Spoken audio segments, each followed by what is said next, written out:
SmartB Sports Update Podcast is brought to you by Optimum CBD. For all your rest and recovery needs, CBD products are your best bet. Go to optimumcbd.store to order now. Free delivery on all orders over $99. You must be over 18 to order. I use Optimum CBD products personally for my rest and recovery. I train 6 days a week in Jiu-Jitsu, as you've probably heard on the SmartB Sports Update Podcast. I teach, I train, I compete. And without Optimum CBD products, I wouldn't be able to do it. Optimum CBD for all your rest and recovery needs. We'll get to the fact that Lachlan Galvin and Toby Sexton are in the news again, and we'll start with Manly. Yeah. So apparently there's reports that... Oh, how you going, Dan? How are you, John? Oh, fantastic. Interesting times, only 3 rounds to go and then finals, so... We're right at the business end here now. Things are certainly getting interesting. Yeah, 3 rounds to go in the NRL, and this is the last round of the AFL. And we do have an AFL item on the rundown. Yeah, a bit later, which will be interesting. That yeah. Yeah. But AFL's a bit weird because they've got that Gold Coast versus Essendon match in the last round that's next Wednesday because it's a make-up game from like earlier in the year or something. Oh, right, okay. Yeah. And I think they have a week off after. Yeah, that's why they're allowed. They're season. having that game in on Wednesday, the make-up game or whatever the crap it is, because they've got the week off anyway. Yeah. So it gives those teams Gold Coast. Yeah, I think the ladder's very tight in the AFL. A lot of teams bunched together, so a lot of different scenarios. I don't think... Well, Essendon's definitely not making the finals, but maybe the Gold Coast Suns can. That'll be their first time, right? Oh, yeah, I'm not sure. Yeah, I'd have to look that one up. No, it is. I know Collingwood seem to be slipping a little bit. They've struggled big time in recent times, so... Yeah. Hopefully they can get it together by finals time here. Yeah, they should come good. They have been down, but they'll come good. Come Collingwood. Anyway, let's talk about the only real sport in Australia. Manly players reportedly have issues with coach Anthony Seibold. So Anthony Seibold's gone at the end of the season, right? You'd have to think so.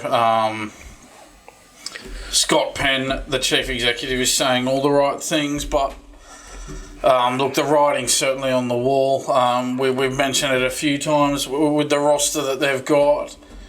You know, the likes of Tom Trbojevic, Daly Cherry-Evans, for them to have, it's almost certain that they're going to miss the finals. Now, I do have our percentage chance article up again today, so I will scroll down here and have a look at their finals chances. But their finals chances, I think, were about 6.6% last week. Or actually, it might have been... I think it was somewhere between 5 and 10% last week.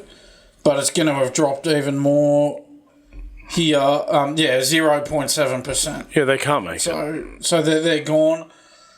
So that will be 2 out of 3 seasons that Anthony Seibold has missed the top 8 with Manly. And that's just not good enough with that roster. Again, the likes of Tom Trbojevic, Daly Cherry-Evans, Jake Trbojevic, Haumale Olakau'atu. With this star-studded roster they've got, it's a top 8 roster for sure. You shouldn't be missing the 2 seasons out of 3 with that roster. Yeah, what they're actually going to do, I think, the Sea Eagles' crowning achievement will be this year is they're probably going to lose their next 2 matches and bump the Tigers and Dragons up the ladder. Yeah. And then their achievement will be making people believe, because, NRL people don't remember anything, believe that the Tigers and Dragons had a better year than they actually did. That's what the Sea Eagles are going to do. Yeah, and they'll be able to spin it and say, look, we're on the right track. I think the Dragons finished 11th last year, so if they finish better than that this year, they'll be able to say, oh, look, we're improving. And obviously the West Tigers, who won the last 3 wooden spoons in a row, now that they're 11th, Benji, and, fair enough too, they have added Jerome Luai, but we are going to get to it a bit later. they have actually had the least injuries of any team, the West Tigers. So they're the least injuries of any team, but still they won 3 wooden spoons in a row. So for them to be 11th, obviously that's a feather in Benji's cap. And he'll be, he'll be quick to point that one out in meetings with the chief executive, Shane Richardson, I would have thought. Well, if he was to make the finals, he'd be the greatest coach that ever coached the West Tigers. Well, in terms of their percentage chance, what do we got here? 0.7% chance. Yeah, I think because they're 4 points behind the Roosters, who are currently in 8th. So they'd have to win their next 2 and have the Roosters lose their next 2, basically, to win, to get ahead, right? So there's 3 rounds to go, yeah? Yeah, and so all the other teams, so West Tigers are 11th. As I said, they have a 0.7% chance of making the top 8.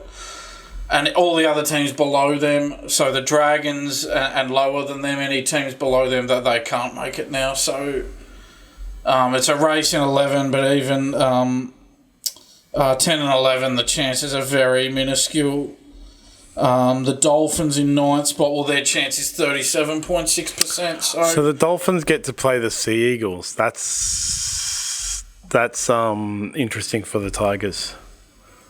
Yeah.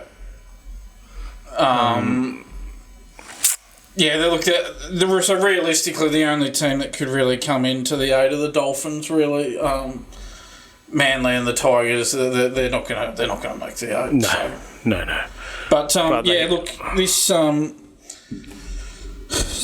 very interesting reports this week. Andrew Webster described Manly as a club in, quote, absolute turmoil, and also claimed that top Manly players, quote, have issues with coach Anthony Seibold. So it's all very interesting. There's division. Webster said there's division between, obviously, Cherry-Evans and CEO Tony Mestrov since the start of the year. That's a quote from Webster. And he says, I think senior players, if you listen to any of what you hear on the grapevine, so many of those senior players have issues with Anthony Seibold, he said.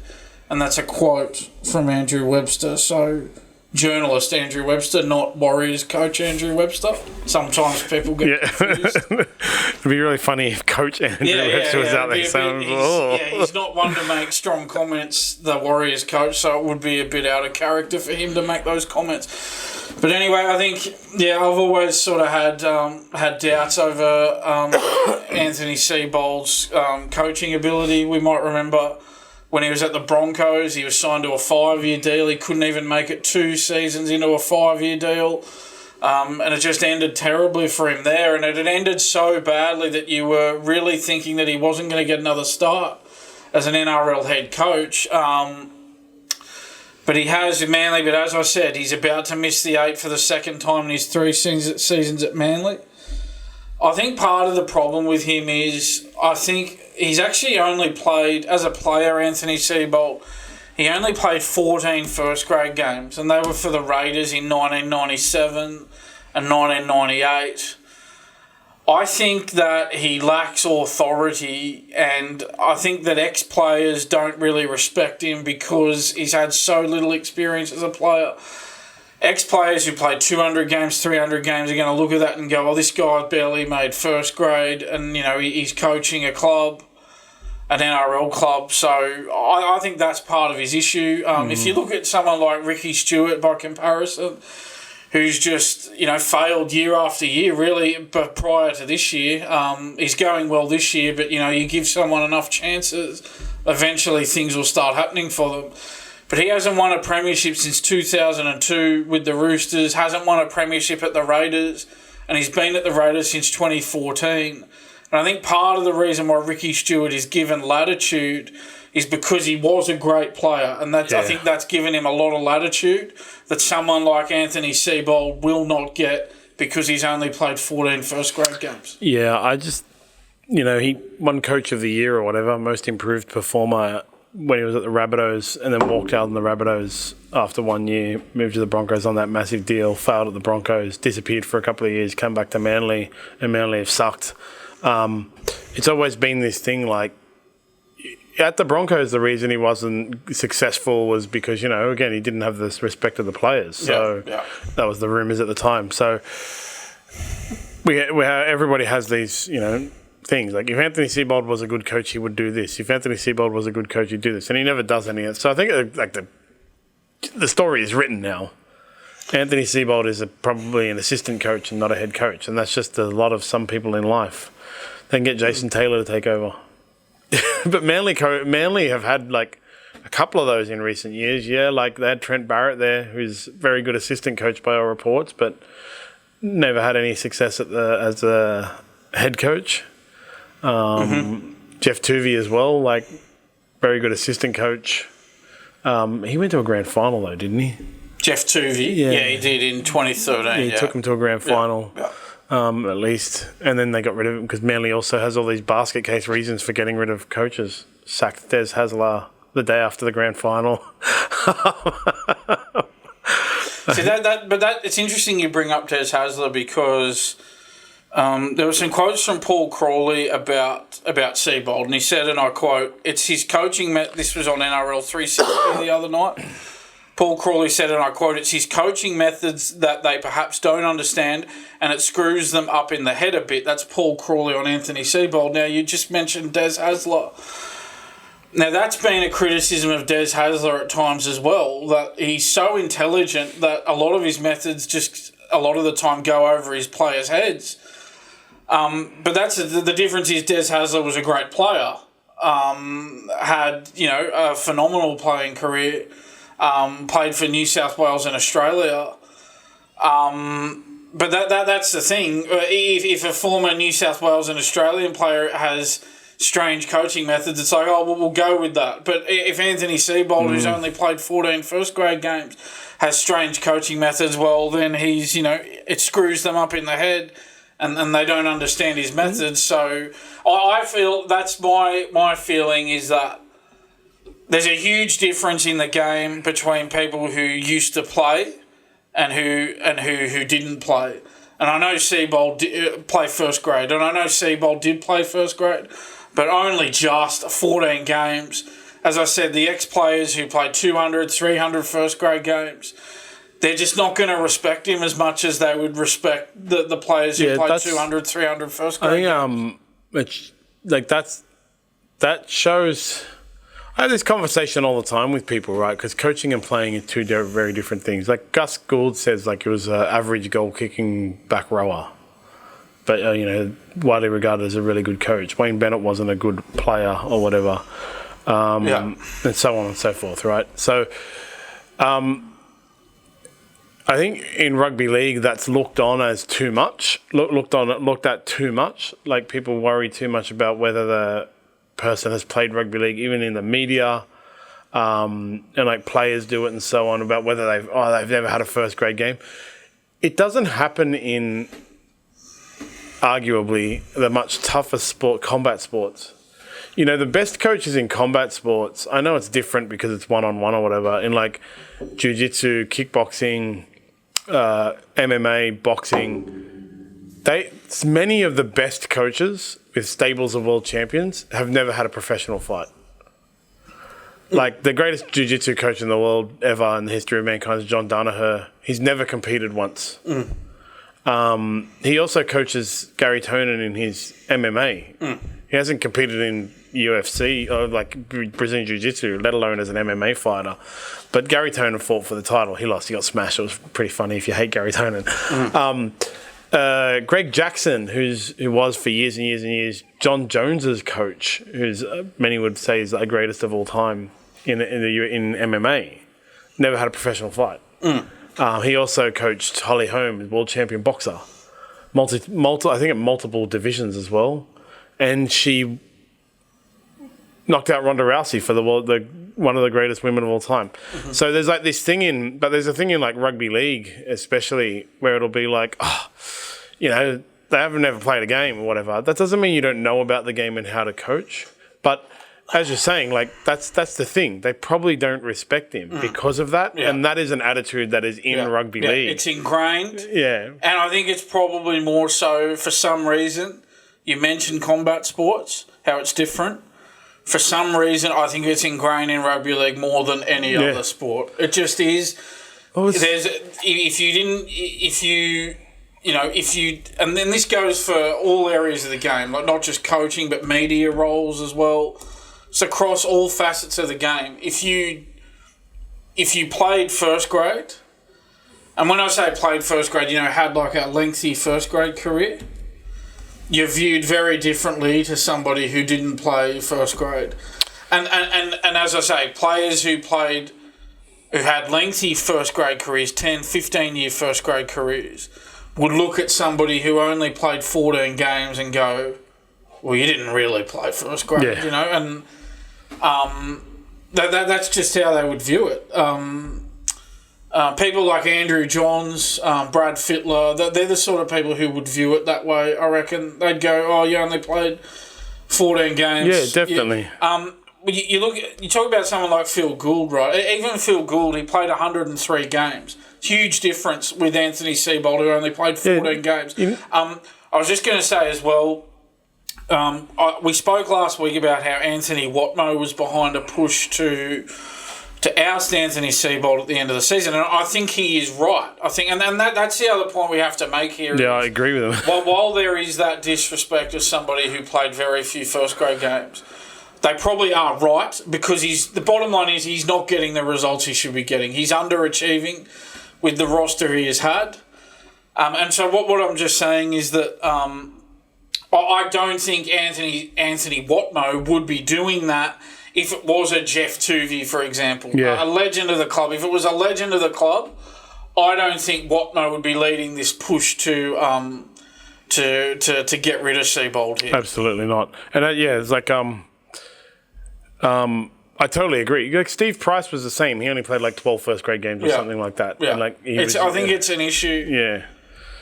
I think you talk about Phil Gould. Phil Gould played 103 games. Looking at it here, I reckon that's probably about your minimum number of games if you're going to be a first grade coach. I don't actually, come to think of it, I don't think Cameron Ciraldo played too many, but he played more than 14. I'm going to have a look at it now. He played 94 games, so it was about the same as Phil Gould. So, not a lot of it, but there is a big difference between 103 games, 94 games, and 14 games. So, I think it does make... you're playing 100 games, well, that's 5 years of first grade, right?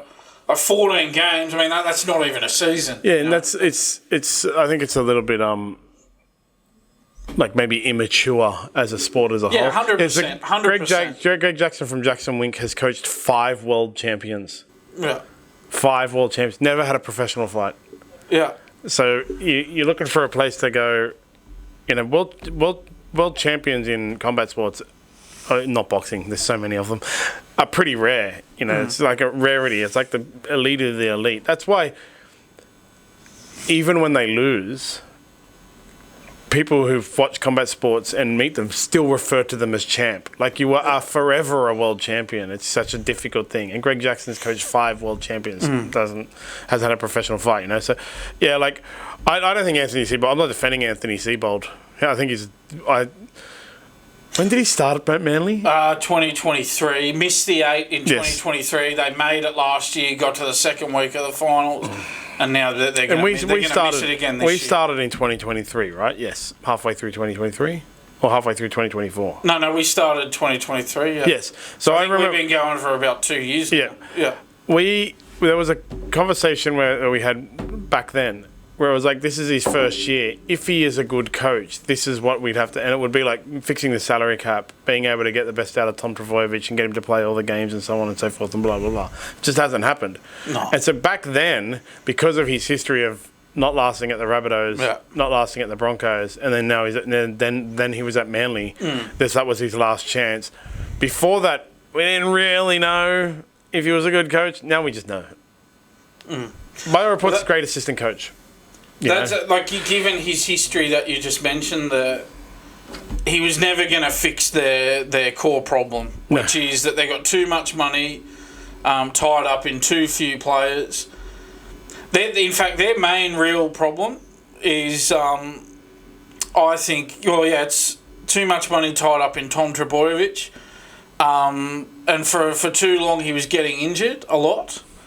But now he's just really looking like he's past his best, Tom Trbojevic. So it was an issue when he was unavailable a lot, but at least when he was on the field they were getting results. But now it's an issue not only because he's not on the field enough, but also because, now he's past his best as a player. So that's their main issue as I see it. Too much money tied up in him. He's on over $1 million a year. At least with Cherry-Evans going at the end of the year, and we're going to get to that in a second, that will free up some cash. But, it's going to be too late for Seibold. He'll be gone at the end of the year. He was never going to take a long-term approach to this. His approach was always going to be, I hope these players I've got just stay on the field enough for me to make the 8 enough to keep my job. Yeah, that was going to be his approach. He was never going to go, I'm going to overhaul this roster. It was never going to come from him because he was always going to be too worried about his job security. The next coach, they need to give him 5 years to clean their salary cap up. And that's what they're going to need now. They're going to need a lot of time to clean this up. I think they might be about to go down the bottom of the ladder for 2 or 3 years. They need Phil Gould. They probably do. That's probably his next job, right? It is. I got another example. Vince Lombardi, who's one of the greatest and best American NFL coaches of all time. 2-time Super Bowl, coached 2 times Super Bowl, 5 times NFL champion, 2 times NFL Coach of the Year. He only played a few games in the 1937 season for the professionals, and then everything else was university-based, right? So, they respected him. But that's just one of the things about rugby league. And AFL as well. It's, I guess, about Australian sport. People are so wrapped up in, culturally in, how many games you played. I don't need to listen to you because you don't have you haven't played many games. And could be really great coaches they're missing out on because of that attitude, Yeah, even if you look at someone like, you talk about the AFL, if you look at someone like an Eddie Maguire, for example, right? Never played in the AFL, but he hosted the footy show for a long time. He was president of Collingwood for a long time, and he's a respected voice in the game, even though he never played, right? There's no equivalent of that in the NRL. Yeah. There's not, because people who didn't play first grade are not respected enough within the game. You wouldn't get an Eddie Maguire in the NRL because there's not enough respect for people who never played first grade. I even remember many years ago when Paul Kent was arguing with Andrew Johns on the Sunday footy show. They were having a pretty heated argument, and Andrew Johns' closing argument was, and you wouldn't know because you never played. Yeah. That's the thing. They can always play that card, the ex-players, that the people who didn't used to play, they can't play that card, and it does put them at a disadvantage. But the way to look at it is what someone's saying is either right or wrong. Yeah. The number of games they played is irrelevant. Either, you could have someone who never played a first grade game make a great point about the game. You could have somebody who played 300 games say something that's completely wrong about the game. You notice it's only an issue when they don't agree, right? So if that's right. Someone came and said, an ex-player said, Anthony Watno, Anthony Seibold isn't good, he's a terrible coach, and somebody said to Anthony Watmo, I completely agree with you. Anthony Watno would say, I'm using Anthony Watmo as an example, don't mean to disparage Anthony Watmo, I'm not saying, just using him as an example. Anthony Watmo would say, yeah, you're right. But if someone said, mate, you don't know what you're talking about, he actually is really good, Anthony Watmo would respond to you, yeah, but you've never played a first grade game, so what do you know? But I also never played a first grade game, so me agreeing with you is wrong then. That's the thing. That's one of the reasons why it is such a silly argument, because they only ever use it when they disagree. Yeah, and that's right. And I guarantee you, if Anthony Seibold had played in premiership wins at Manly, this push wouldn't be on from Anthony Watmo. He doesn't respect Anthony Seibold, and Anthony Watmo wants Matt Ballon to replace Anthony Seibold. And his mate. And Matt Ballon played in those 2 premierships with him at Manly in 2008 and 2011. So It's like, well, of course you're going to back your mate who played in the 2 premierships with you and brush the guy who played 14 games for the Raiders. That's the thing. Anthony Watmo would look at Anthony Seibold and go, you only played 14 games, what would you know? That's what would be in his head. And he probably views Anthony Seibold in the same way that he views somebody who never played first grade. Definitely. Yeah. Still with Manly. After the Sea Eagles got embarrassed, you'd have to say embarrassed on the weekend. Yeah. It was an embarrassing outcome. Yeah. Straight after the game, seriously, Twitter and Reddit and stuff was alight with he should retire. Daly Cherry-Evans should retire. And then he had a heartfelt conversation with his wife on the sideline that people were saying, oh, look, they're talking about how he should retire. Nobody knows what he was talking about with his wife on the sideline, you bunch of idiots. But yeah, so there's a lot of people now have come out and said maybe it's time for him to retire. Because his form has been down. Now, remember, he was one of the best halves in the comp at the beginning of the year, up until Origin, in which none of the Queensland team played well in Origin 1, and then he copped all the blame and was basically the only player really dropped for blame reasons.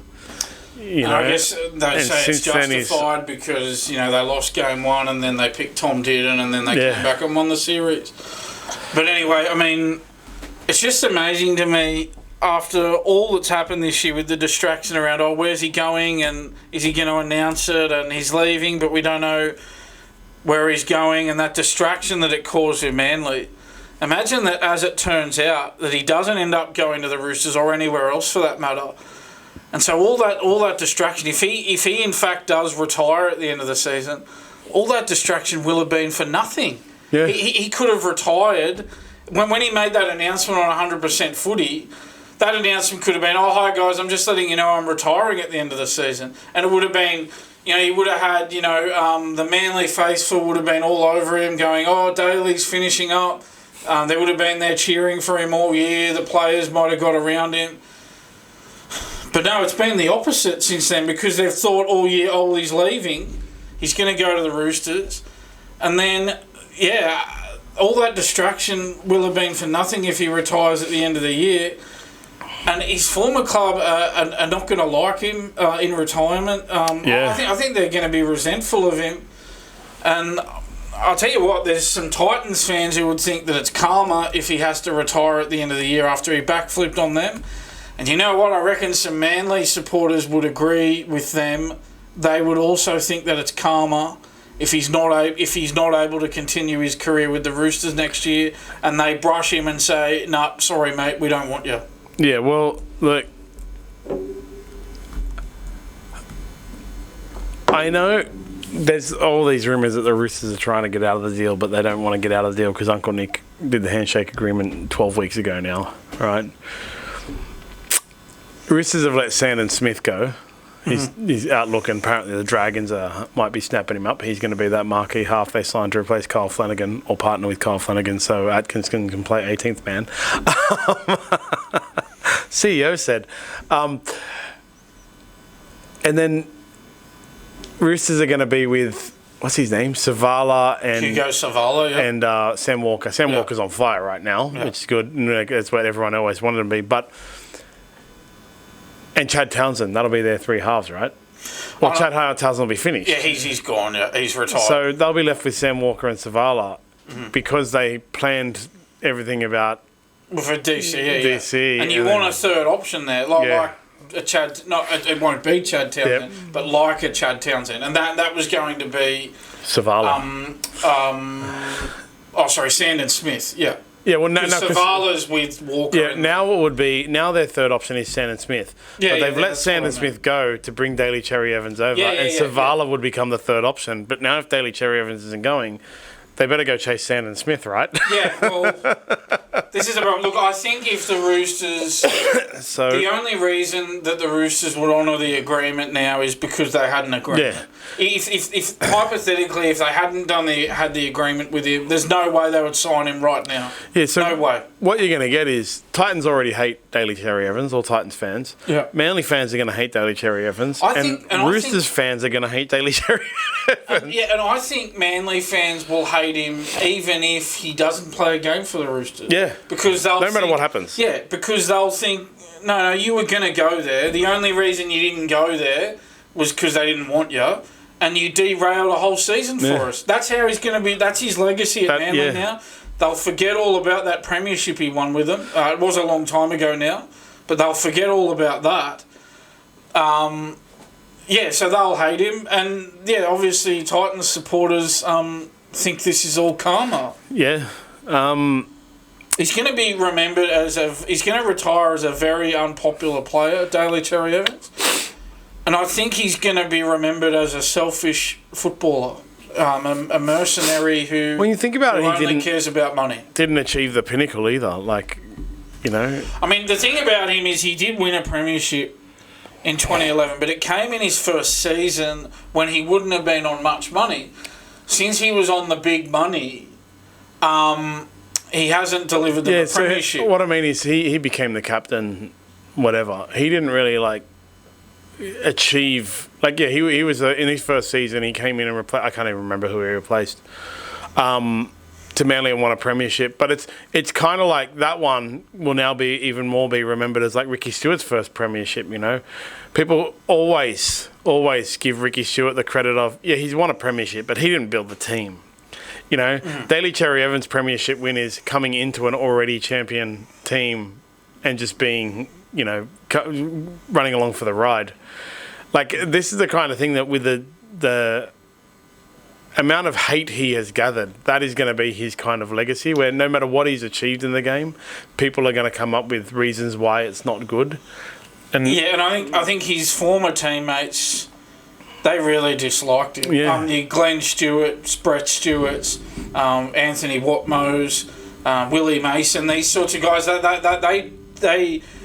they really didn't like him. And the players who are playing there now don't like him either. The Trebojevic brothers don't like him. But he's the captain. They're off him. So he's going to retire as a player who is disliked by his former teammates and his current teammates. And he's the captain of the club. Why is he the captain of the club? What? Well, I think he may as well go to the Roosters now because Manly are not going to like him. Yeah. So I think he's got to do everything he can to make that Roosters deal happen now. Because, he wants some respect, doesn't he? For his CV in the game, there's not a lot of respect or regard there for him. No, that's what I mean. Because he's so disliked, even the things he achieved are going to be discredited in whatever way people can do. Yeah. They're going to say even the premiership he won. He only won that because he joined into a team that was already going to win it. Because they lost the year before, right? Well, they won the premiership in 2011. That was his first season. But it was 2010. Oh no, 2010 was no, that was the Dragons one. Yeah.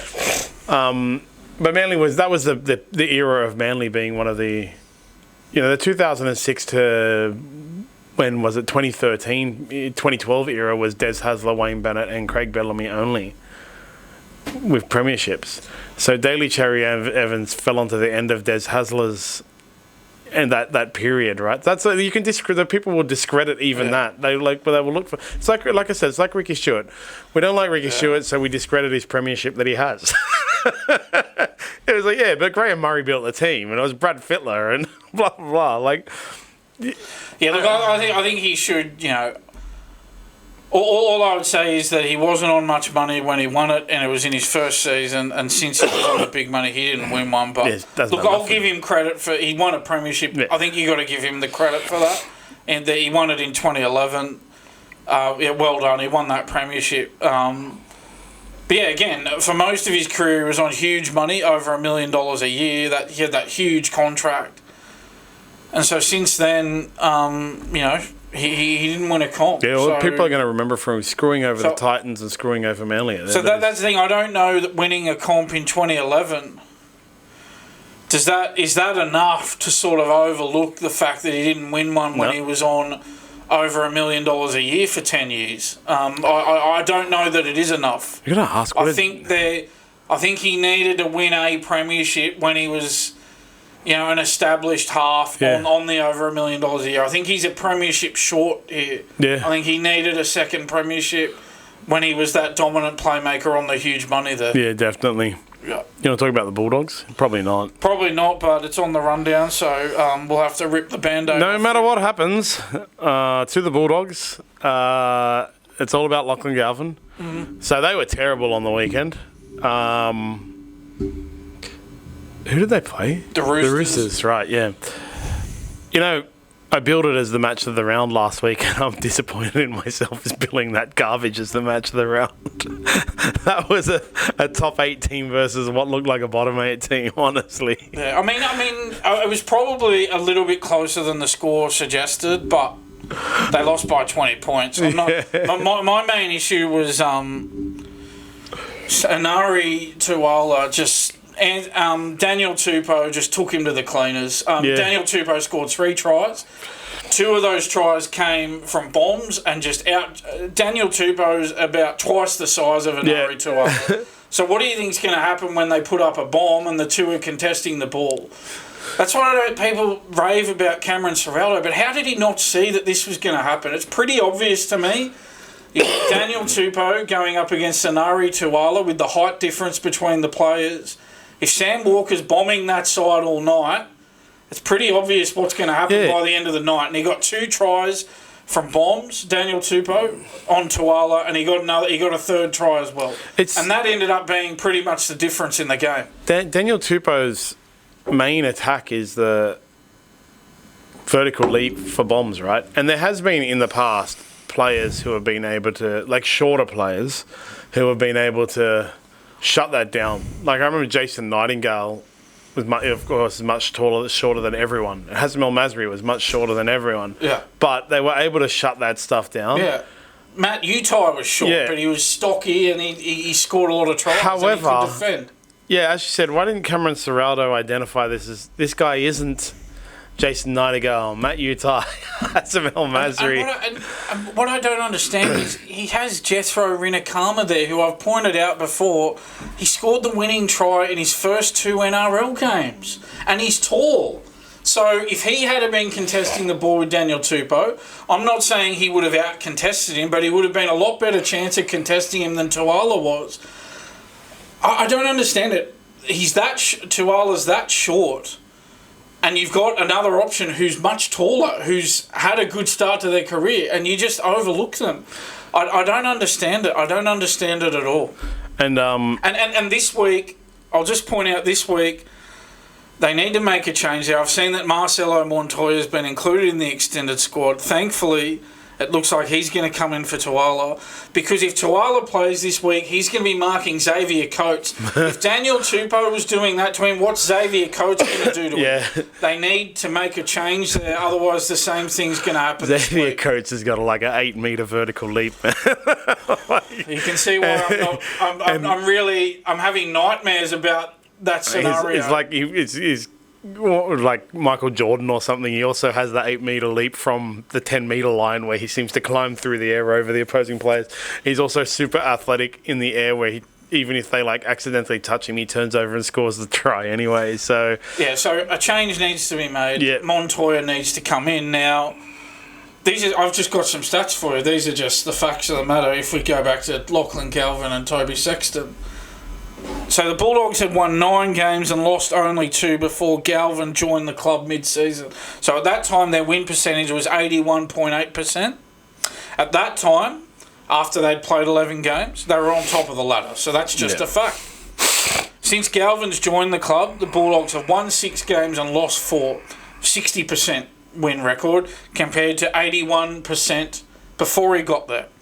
Now, more specifically, since Galvin replaced Sexton as full-time halfback in that game against the Dragons back in round 20, they've won 3 and lost 2, 60% win record.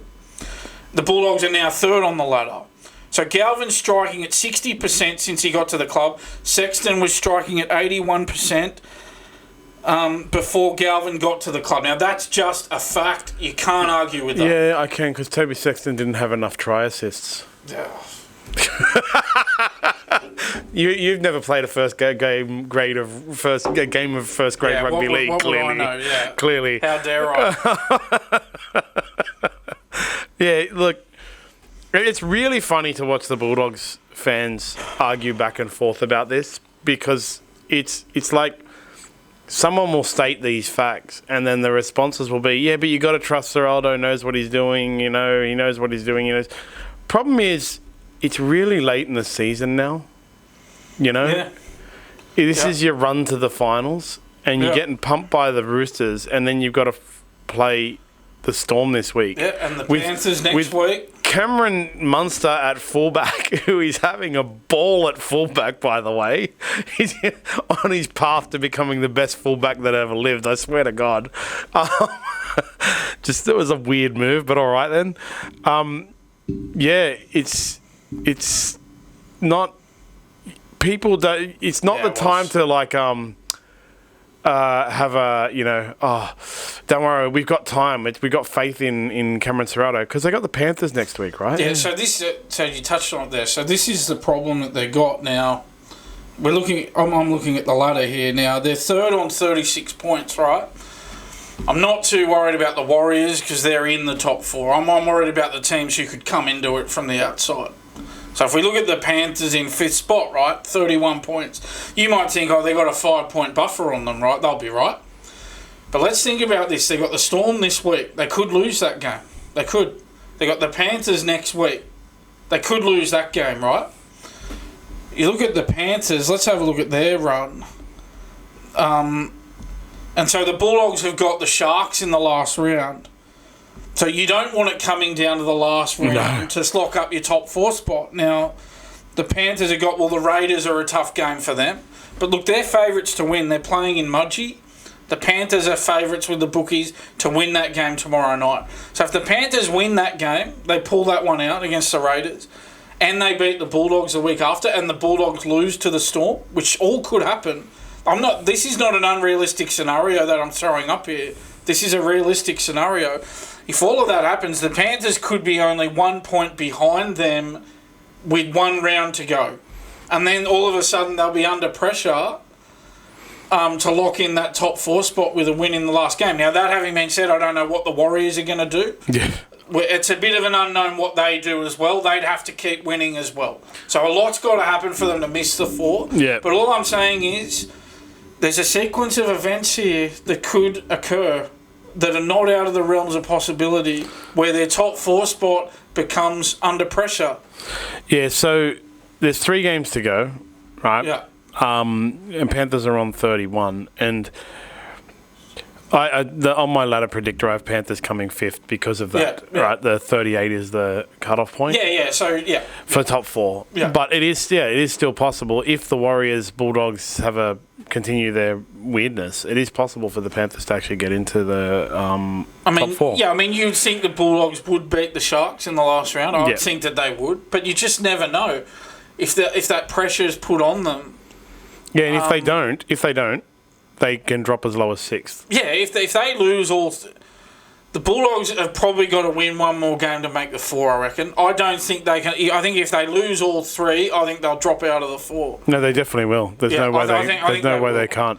Look, they could... They have been good this year at bouncing back. They've only lost 2 games in a row once this year. So there's a chance that they come out and surprise the Storm tomorrow night and beat them. Yeah. And we should point that out. There's a chance that by the time this podcast is up, not long after that, they've beaten the Storm and put this to bed. But you know what I'm saying? Yeah. So that's what it comes down to is if the Bulldogs lose all 3, then the cutoff point for the 4 is 37 points. Then that's the Panthers, and the Bulldogs will only have 36 points.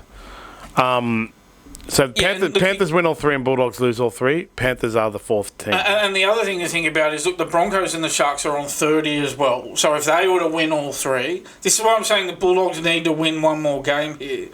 Because the Broncos and Sharks are on 30 as well. If they go on a run and win all 3, Well, they'd be on 36 as well. So 36, I think you're right. 36 is not going to be enough. No, it's definitely not. There's no way it can be. If it's the Panthers, it'll be 37. For everyone else, it'll be 38. Yeah. Yeah, that's what it is. There's no, they can't make it if they're 36. It's 37 minimum, and that's if the Bulldogs lose all three.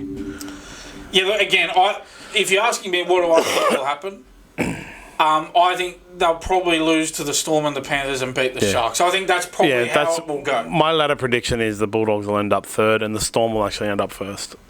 Right, okay. And you know what? That would actually... I'm assuming you'd have the Raiders second then, obviously. Yeah. So that would put the Bulldogs up against the Raiders in a final in Canberra. And you know what? I think they'd prefer that to playing one of the other two.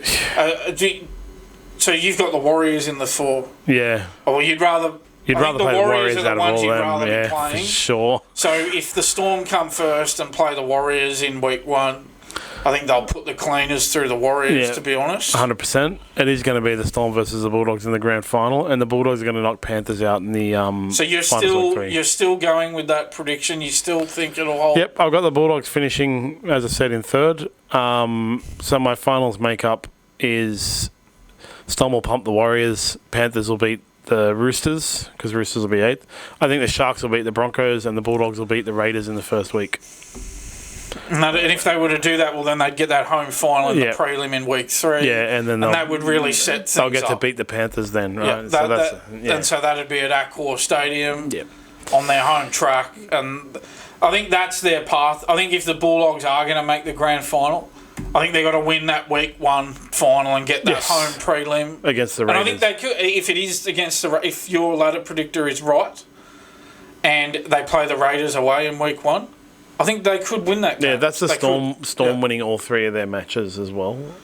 Yeah, I would point out though as well. I think the Bulldogs need to win.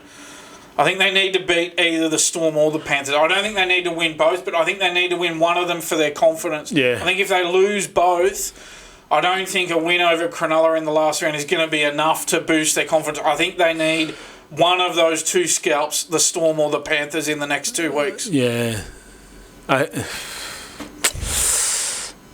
It's a difficult one. It wouldn't surprise me if they can beat them both. Surprise the Storm. They can beat them both. That's the thing. They can beat them both. They can. But you really don't want that level of inconsistency going into the finals either. Like getting smashed one week by the Roosters and then beating the Storm the next week. That's what's leading into the finals. And that's what the Bulldogs have kind of been since the Lachlan Galvin, especially his move to halfback. It's been a lot of inconsistency week to week. Like, just scraping home against the Dragons and then smashing a team the next week and then... Yeah, and I heard he was, people were saying, well, he's only 20 and he's only in his second year of first grade. And it's like, well, yeah, so don't replace Toby Sexton with him then. That's the thing. They knew that going into it. And there's... it's not like they didn't know that he was in his second year of first grade and he was only 20 years old. That's not your justification. You're on the way to the finals and looking like the best team in the comp, and then you replace Toby Sexton with Lachlan Galvin and go, yeah, we suck a bit more now, but, he is only in his second year. Yeah. No. Yeah, they were winning 81% of games before he got to the club, and since he's got to the club, they're winning 60% of games. So they were first... before he got to the club, now they're third. Yeah. They've gone backwards since he's got to the club. That's just a fact. Oh, well, we'll see what happens. Dragons aren't going to make it. They have no way, so I don't care. Yeah, that loss to the Warriors has put them out of contention. I've given Kyle Flanagan a break today, but we'll see how they go the next couple of weeks. They got to play Panthers, I think, 1 week, and they're going to finish 11th or 12th. Yeah, they are official. So they are now literally 0%. Yeah, they can't. They're done. They can't make it now. Still on the Bulldogs. During David Gallop's tenure as the CEO, the Bulldogs were obviously the worst behaved club until Melbourne came along and got rid of the Bulldogs as the worst club. So David Gallop's entire tenure was taken up with Bulldogs, and then bloody Melbourne. The poor fella. Todd Greenberg was the same, just scandal after scandal after scandal. And what's happened since the current crop have taken over? We haven't had CEO ending scandals in the NRL. Yeah, well, David Gallop's opened up on these big scandals that he presided over in his time as CEO. You're right. Yeah. I'm pretty sure he was the chief executive between 2002 and 2012. Yeah. Obviously the big scandals were that Bulldogs salary cap scandal in 2002, that Bulldogs Coffs Harbour scandal in 2004, that Sonny Bill Williams scandal where he bailed on them and left and fled to France in 2008 without telling anyone. He just jumped on the plane. And obviously the other big one was that Storm 2010 salary cap scandal, which probably you'd have to say was the biggest one of the lot. Yeah, well, it took all of the attention off the Bulldogs. That's what I remember. I'll just say about that 2004 Coffs Harbour scandal. I mean, no charges were laid by police. There were no convictions. You know what I mean? In hindsight, you sort of go, look, you got to move on from that. There were no police charges. Look, that one was just a very typical front page news. Bulldogs are a bunch of gang rapists. 3 months later, page 11, one small paragraph. Oh, sorry, we were. No charges were laid. No charges were laid. Police See you all haven't later. pursued the matter. See you all later. And you know, I lived in Coffs Harbour for a while, and I knew people who knew people who knew people, kind of thing, and got lots of story about that when I lived there, which cannot be repeated. So it was like really, it's like I found that one along with the other one that I found really similar, the Brett Stewart scandal. Like that one was another one of those ones where it was just like, I remember when I worked. David Gallop was CEO at that time. Where I worked. Because they all knew I loved rugby league, and the CEO at the time was a woman, and she fully was like lambasting me, like fully like going on and on for like the whole day after the Brett Stewart stuff broke, about how it's typical rugby league players and why rugby league was so bad and blah blah blah blah. And I told her, like, oh, no, I don't make judgments because innocent until proven guilty. That's like how I roll in life. Yeah. And then, like a year later or whatever, when it was all like, actually it was a massive scam, I went to her and I said, like, do you have anything to say? Like, here is your, again, like 12-page news that says like, oh, sorry, we were all wrong and idiots. And she was like, yeah, but, he still could have done it. And like, that's the thing, like that's the Bulldogs scandal is the same. Like that scandal is so unfair that it was all front page news, and then what actually happened, and as I said, I've got some inside information that it's not allowed to be repeated, but from what I heard and everything like that, it is like so unfair. But people still, because of the media never backtracks on it, like they never come out and say, here's a front page news article saying we really went too far on our news articles. And all you people who went like to games and screamed out rapist, rapist, rapist, you all went too far, by the way. Yeah, like I heard someone say, oh, it still gets brought up now. And it's like, yeah, but the police didn't pursue the matter. That there was insufficient evidence for them to lay charges. It's one of those things, right, where charges laid or convictions are it's kind of like that, you've never played a game of rugby league argument. Because what will happen with stuff like that is... If you're discussing something like that with someone, they'll go, yeah, but they got accused of being a bunch of rapists and stuff, and then you say, yeah, but they didn't get convicted, right? That person will say it doesn't matter. But if the situation was reversed and you agreed with them, it would matter, if they agreed with you. It's such a nonsense argument because they only use it in their very specific circumstances. Mm-hmm. So it's. You can say there's no conviction laid and it doesn't matter, but then if it's somebody they like, they'll use the same argument as well. So I kind of try to keep it like I said, it's just everything is innocent till proven guilty, and then whatever happens. But I just think the media and the beat up that people do as well is really unfair because no one will ever backtrack. That's what I was very young when the Brett Stewart, much younger, that was like 20 years ago, I really learnt from that day because this lady, like, she really like went at me all day. Like all day, she kept, every time she would pop into like my office and stuff, she would mention it and bring it up and say how terrible it was that I support rugby league and how bad all these people are. And then when I went to her like for revenge and said like, you were wrong and you should apologize, her response was, oh, yeah, he probably still did it though. Like that's the thing. Like, and I feel really bad for them. That's the problem. Just because no charges get laid or people are not found guilty, that doesn't mean that everybody believes that. Yeah. So then you get I feel real bad for the Bulldogs. Where people try and play judge and jury themselves. Yeah. But if the situation was reversed and it was their thing, they would say you can't play judge and jury. It was, my favourite was ruled innocent, so therefore blah blah. But yeah, so in terms of these other scandals, that 2002 salary cap one, David Gallop said, and I quote, "I remember sitting in my office with Steve Folkes, the late Steve Folkes, who was the Bulldogs coach at the time." And he says, and I think he and I both sort of had a tear at what was about to unfold. They were about to be put from the top of the comp to the bottom. Now that end quote. Now that's obviously they were on top of the ladder towards the end of the season. They were stripped of 37 competition points, and then they went down the bottom and couldn't play in the finals that year. Now, I find that hard to believe that he had a tear in his eye. I don't believe that. And look, you know what? In hindsight, I know I'm a Bulldogs supporter, but in hindsight, they couldn't have done anything else under that scenario. If you find a team's breached the salary cap by that amount at that time of the year, well, what else can you do? So I get why he did what he did, but don't pretend that you had a tear in your eye. Like, come on, that's a load of rubbish. I reckon he might have had a tear in his eye because he knew he was going to have to go on the footy show and Gus Gould was going to confront him. And then it was like nightmares again when the Melbourne one came out because you knew, like, oh, God, I'm going to get that Gus treatment again. Oh, God. And that Sonny Bill was a circus as well, 2000. Well, yeah. Where he just bailed and went to Toulon in France. And then he got had that interview on Today Tonight where he used the analogy about how, like, if I was a bus driver and I wanted more pay, they'd be allowed to pay me more pay. But the Bulldogs said they weren't allowed to pay me more pay, so I left. Like, you sound like a doofus. If you were a bus driver, you'd be getting paid at the time like $45,000 a year to drive school kids around. So I don't want to hear you complaining about having to run around and kick a ball around the field, man. But it was the word that was terrible. I don't. Yeah.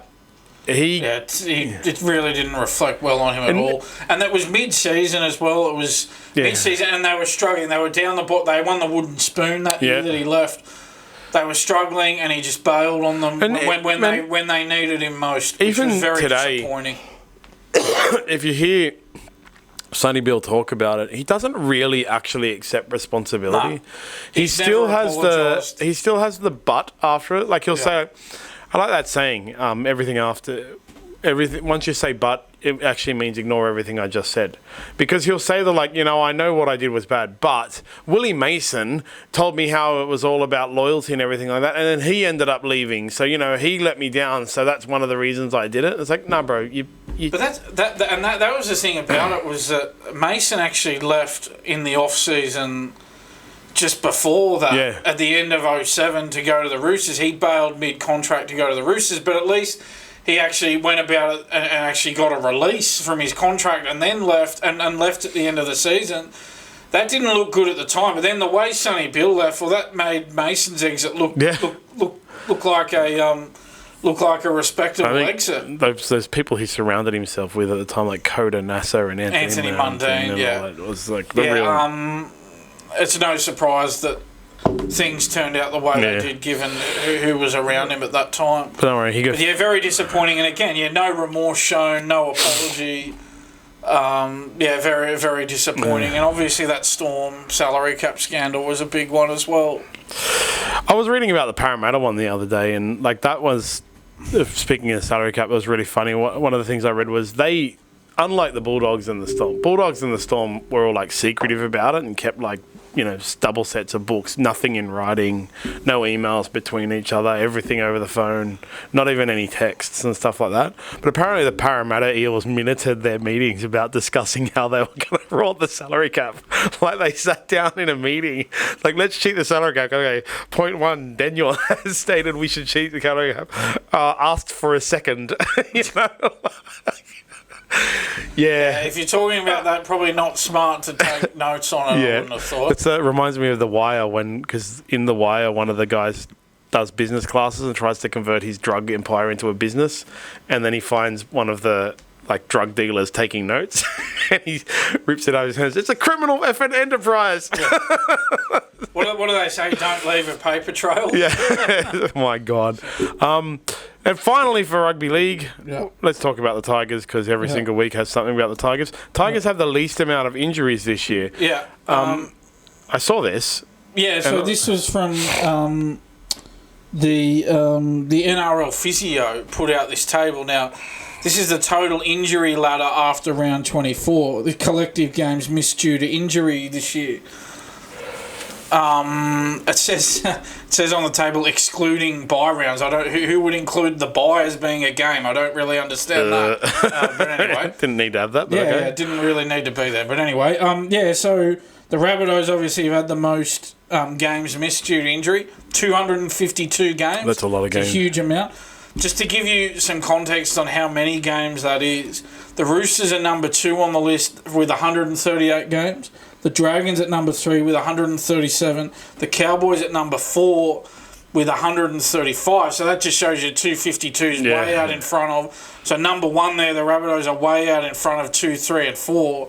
That just shows how much their season's been decimated by injury. One of the things where if they do avoid the wooden spoon, then it is actually a miracle. Yeah, but on the flip side, now we'll look at the teams with the least number of injuries. Now, the Tigers have been the least impacted by injuries. They've only had 60 games missed collectively due to injury. Now, the Panthers, I'm actually surprised the Panthers are number 2 there. Because by their standards, this year hasn't been, by their lofty standards, this has been a fairly sort of below. I don't think they'll ever want to go to Vegas again. Yeah, and then you got the Raiders, who are 3rd with 76 games, Warriors 4th, 79, Bulldogs 5th, 84. So you got, after the Tigers, of course, you got 4 of the top 5 who are next on the list. It's no coincidence. You get very few injuries, you're up the top of the ladder. Yeah. I just think now, looking at that, the sheer amount of Rabbitohs games missed, it is actually a miracle if Wayne Bennett avoids the spoon, and he should probably get the most improved coach award this year. Like, honestly, how did he avoid the spoon missing that many games? What was it, $8 million on the sideline out of his $12 million cap? Yeah, how did he avoid the spoon? Just because the Titans were just so much worse than everyone else. We all know the Titans are getting the schools. It's the spoon, everyone. Like, they definitely are. They're not going to win another game. You'd think that they would. I mean, they're a win behind the Knights. Yeah. So they'd be the most likely to take the spoon at this stage. They're not winning another game for the rest of the year. No chance. But anyway, it's an interesting table there from the NRL physio that I thought was worth talking about. Woke up this morning after 2 hard training sessions. Oh my God, I have so much washing, and boy does it sting! But luckily I have Garame cleaning codes, Gear Guard, Clear the Funk, proud sponsor of SmartB. I've tried all of the ones that are around, and they're the ones that I suggest. They leave my clothes after training smelling like nothing. They don't do this thing where they smell like chemicals or flowers, and they don't advertise themselves as being a washing powder replacement. Instead, you add 1 cupful to your laundry, and off you go. Head to garamecleaning.co and buy yours now. Gearguard is a proud sponsor of the SmartB Sports Update. Over to the AFL. Yes. They've announced their... in the week that they've had a massive issue with a homophobic slur being said in a match. It's the second one this year, I believe. They've announced Snoop Dogg as the Grand Final entertainment, who courts controversy himself with his homophobic slurs. Yeah, so this Adelaide Crows player, Isaac Rankin, he's reportedly being handed a season-ending ban. He's going to be handed a 5-game ban for an alleged homophobic slur directed towards a Collingwood player on Saturday night. Now, what's very interesting is the slur. I'm not going to use the slur because I don't want us to get cancelled and get in trouble. But the slur that was used by Rankin was actually the same homophobic slur used by Snoop Dogg in one of his songs. And yet they're getting Snoop Dogg to perform at the Grand Final. So it's okay, it's seemingly, according to the AFL, it's okay for Snoop Dogg to say it in one of his songs, but it's not okay for one of their players to say it, and if one of their players say it, they get a 5-game ban and they miss the rest of the season. If a player also used many of the racial slurs that Snoop Dogg uses in his songs, they would get long-term bans as well.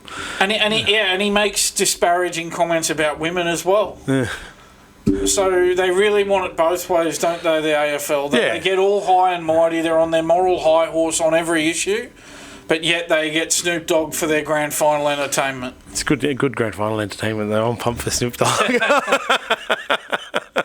I don't care about the AFL. I'm pumped for Snoop Dogg. But my issue is, all right, get Snoop Dogg, but don't be on your moral high horse all the time as well.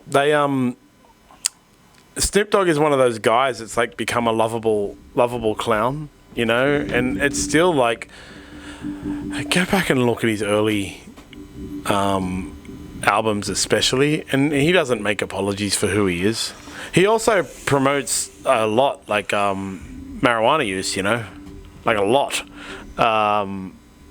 He hires a full-time joint roller. He's got an employee on his books that just rolls joints all day. Imagine if an AFL player did that. Yeah, exactly. Yeah. Like everything about Snoop Dogg screams non-AFL, but they're going to get him there just for the entertainment value.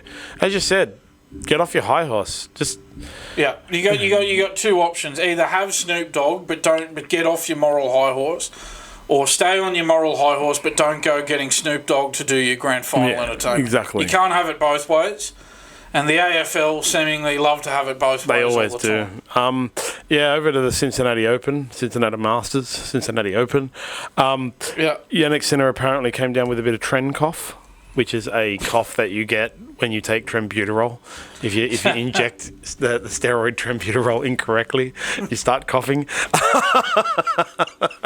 That's your life now, Jannik. So he's had to pull out because he's sick. Does that mean Carlos Alcaraz wins?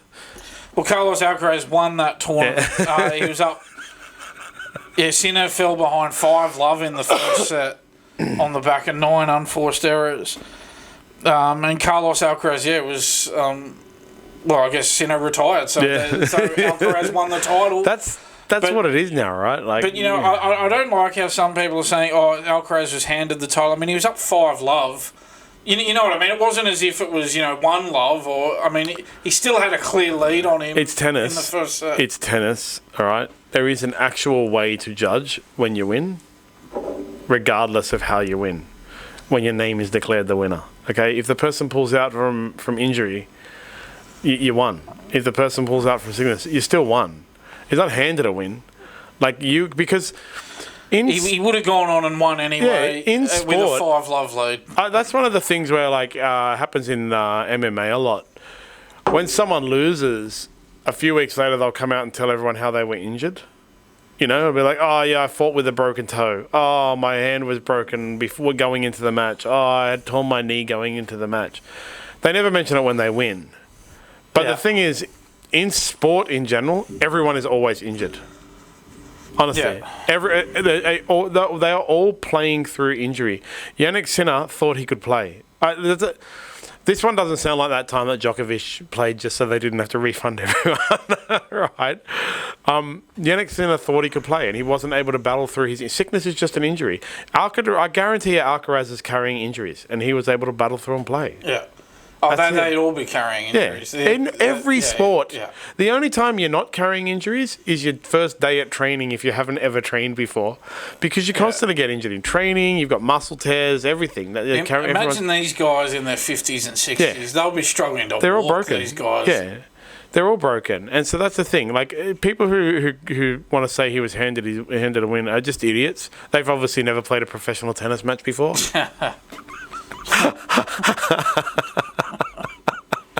It's a callback. Congratulations to Alcaraz on another win. That's what I really like. Look, as much as I make fun of steroid Sinner, dopey Sinner, I really like that right now in tennis you have Sinner and Alcaraz at the very least, like a coin flip. Yeah. Because even when it was the big three, big three. They each went through long periods of time where they would just kind of win everything. Nadal would win it wouldn't be 100% of. Obviously, it wasn't 100% of the slams and tournaments every year that Nadal would win for a period, but it would be 90% of the tournaments that year Nadal would win for 3 years in a row. Before that, it was 90% of the tournaments Federer would win. Then it became 90% of the tournaments Djokovic would win. Yeah. Right now, we're sitting in this great situation where it's 50% of the time Sinner wins and 50% of the time Alcaraz wins, even when they're in the same tournament. You know? Yeah. Like, it's not a matter of Federer only won because Nadal wasn't in the tournament. You know, like, that's what it used to be like when Nadal was on, like, the hot streak. The year Federer won the French Open, that was only because Nadal got knocked out by another player earlier in the tournament. That's what it was. But you can't say that anymore. You can't say Alcaraz is only winning because Sinner's not in the tournament. Sinner's only winning because Alcaraz is in the tournament. Because when they play in the same tournament, there's a coin flip. So it's good. It's good for tennis. And, I don't take anything away from Alcaraz being able to, like, Jannik Sinner having Trenkov and having to pull out. I give it to Alcaraz. It's just another one he's won. Yeah, and US Open starts next week too. Awesome. So that'll be something for us to talk about next week. Sweet. And finally, the first ODI match happened the other day. Yes. It was actually quite woeful. Yeah, disappointing. Australia's batting. Of course, this was the first ODI that Australia's played since Steve Smith's retirement from the format. And, well, you could obviously, that was obviously very evident. Australia bundled out for 198. South Africa made, and that was in reply to South Africa's 296 for 8. So South Africa winning by 98 runs that first game. Up in Cairns they're obviously playing in the top end during winter because there's obviously no way you'd be playing there in summer because it'd be 45 degrees or whatever. And they can't play in New South Wales right now because they wouldn't actually be able to start. Yeah. So I think they've picked the right venue. If they were playing in Sydney, they wouldn't be getting on at all at the moment. Game. No. This one's called off, everyone. But well done to South Africa. Keshav Maharaj claimed his first ODI career 5-for.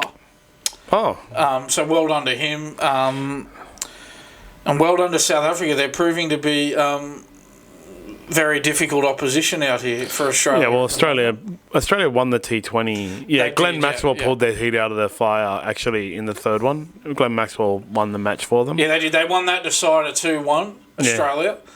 But South Africa hitting back here with a win first up in the ODI series. So South Africa have come to play on this tour. Next game, you've got to give them that. Tomorrow. Yeah, that's right. Yeah. So hopefully Australia can win that and then win the next one. Alrighty, that's it for the week. Don't forget, for all your Optimum CBD needs, go to optimumcbd.store.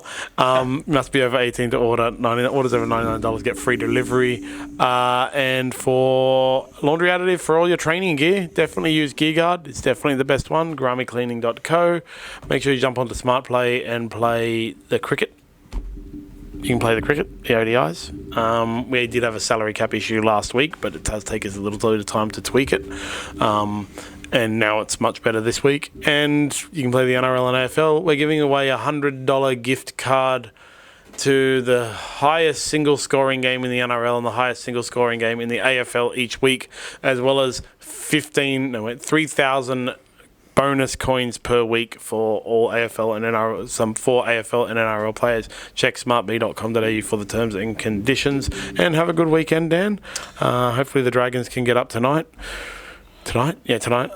Yeah, same to you, John. Yeah, hopefully they can. Hopefully the Bulldogs can bounce back and beat the Storm tomorrow night. But yeah, it's a lot to hope for, especially down there. Yeah, Storm are on fire. That Cameron Munster move to fullback it's been 1 week now. Well, it worked last week. Yeah. He was amazing. I know Harry Grant needs to take a bow for the exploitation. The acting thing. Exploitation of the rules. That's what it was. He exploited the rules. Yeah, I don't blame him. I think that's the rule. I think it's just clunky on the part of the officials and the rule makers. It's not. He did what he had to do. Stuck his arm out and he touched. Who was it? And you got to think, if he doesn't do that, Penrith kick the field goal and win the game. Yeah, exactly. So him doing that was the difference between winning and losing. And good on him. That's his job. He's a professional footballer. His job is to win football games. Exploitation of the rules is part of playing. It's laying down and faking injuries is bodge. But I think... And I saw someone was saying, it's up to just the players to stop doing it. That's just never going to happen. No, they're going to win football games. It's up to the officials the match officials and the rule makers to get it right. The players are a secondary consideration in this. That's their job to sort this out so that the game doesn't become a laughing stock. I coach. It's not up to the players to sort that out. I coach people in jiu-jitsu and I coach them how to exploit the rules. So you're doing your job. Yeah. I've done, like, twice in my life in competitive matches, I have exploited the rules because I am a referee and I know the rules. One of them, I was about to be submitted, but there was a marking on the floor that if I went over that marking, the ref had to stop the match and move it back to the centre. Yeah, right. So that's a disqualifiable rule, okay? Like, if you do that, if you're about to get submitted and you purposely go out, you get disqualified. But I made it look like it was an accident and got moved back to the centre, and then I ended up winning that match. So, like, it's what you do, man. What the ref can't see isn't against the rules. And Harry Grant, he exploited the rules. Is just what you got to do. You got to do what you got to do. That's right. And if coaches are coaching their players to do that, well, they're doing their job as well. Exactly. This is up to the NRL to get this right. It's up to the NRL and it's up to the referees to come together and sort this out. Yep. Not up to the players or coaches. Their job is to obviously play according to the rules or coach according to the rules.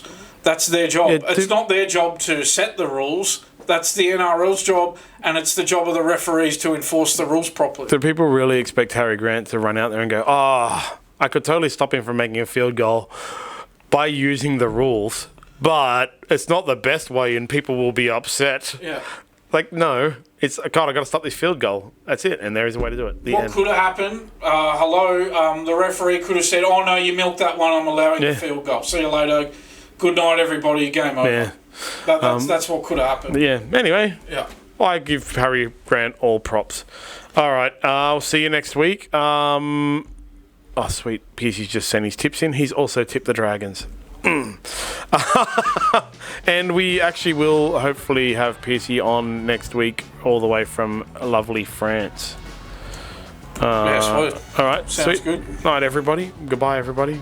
Bye. See you, John. Share.